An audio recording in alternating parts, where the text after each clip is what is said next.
नमस्कार, मैं अभिनय आकाश। आप देखना शुरू कर चुके हैं प्रभास साक्षी के special show most reliable information यानी हमारा। सुप्रीम कोर्ट इन दिनों मैरिटल रेप यानी वैवाहिक बलात्कार से जुड़ी याचिकाओं पर सुनवाई कर रहा है। इस पर केंद्र सरकार ने भी सुप्रीम कोर्ट में अपना स्टैंड दाखिल किया है। भारतीय न्याय संहिता के अनुसार अगर कोई पुरुष किसी महिला की सहमति के बिना उसके साथ यौन संबंध बनाता है तो उसे बलात्कार माना जाता है।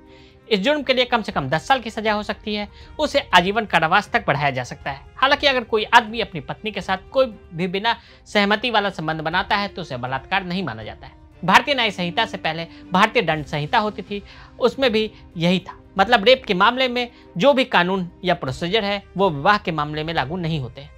इसी को लेकर सुप्रीम कोर्ट में 8 याचिकाएं हैं जिन पर सुनवाई हो रही है। कुछ संगठन ने तर्क दिया है कि मैरिटल रेप को अलग रखना असंवैधानिक है, वहीं कुछ संगठन इसके फेवर में है, उन्होंने भी अपनी याचिकाएं दाखिल की हैं। सुप्रीम कोर्ट में केस कैसे पहुंचा? मैरिटल रेप में अलग अलग हाई कोर्ट का अलग अलग फैसला आया था। इसके बाद मामला सुप्रीम कोर्ट पहुंचा। मध्य प्रदेश हाई कोर्ट ने 2023 में फैसला दिया था कि पति के खिलाफ जबरन अप्राकृतिक संबंध बनाने का केस नहीं चल सकता। रेप मामले में पति को अपवाद में रखा गया। गुजरात हाई कोर्ट ने फैसला दिया कि रेप तो रेप है, भले ही आरोपी पति ही क्यों ना हो। इससे पहले 18 सितंबर को एक अन्य याचिकाकर्ता की वकील इंदिरा जयसिंह ने भी इस मामले को उठाया था और जल्द सुनवाई की मांग की थी। अर्जी में मांग की गई कि मैरिटल रेप को अपराध की श्रेणी में लाया जाना चाहिए।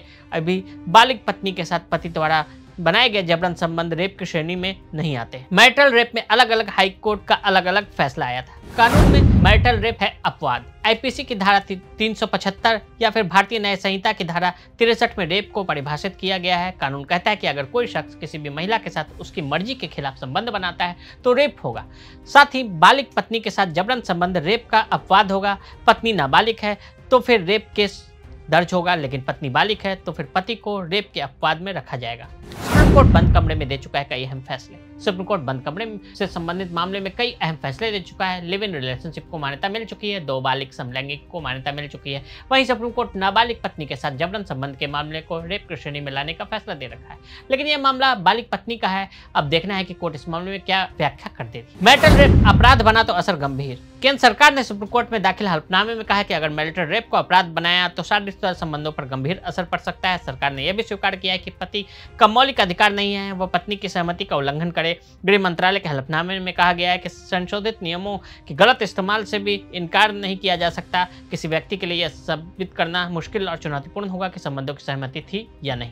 तो आज हमने आपको मैरिटल रेप में केंद्र सरकार के हलफनामे के बारे में बताया। आज के लिए इजाजत। कानूनी दुनिया से जुड़ी खबरों के लिए यस माय लॉर्ड के एपिसोड देखते रहें। तब तक के लिए दें धन्यवाद।